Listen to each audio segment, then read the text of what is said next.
Hi friends, good morning. This is Shrikant. Today I will explain about total YTD DAX function in Power BI Desktop. See this here. This is total YTD DAX function syntax.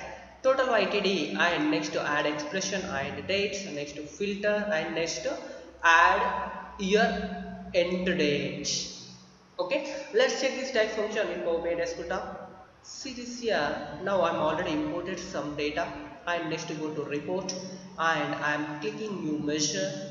Next I am typing total YTD. Okay, once you read this, evaluate the specified expression over the interval which begins on the first day of the year and ends with the last date in the specified date column after applying specified filters. Okay, next sum of sales.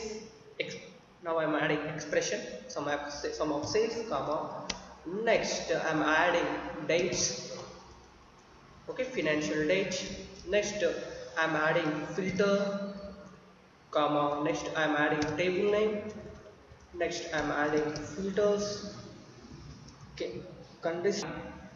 Filter with expression country Canada. Okay, close this parenthesis and close this parenthesis.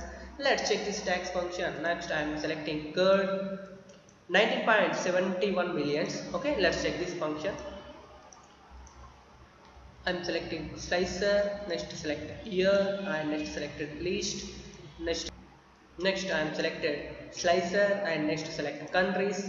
Okay, next select curd and next select sales. Okay, see this here, this is last year, so now I am selecting 2014. Next I am selecting Canada.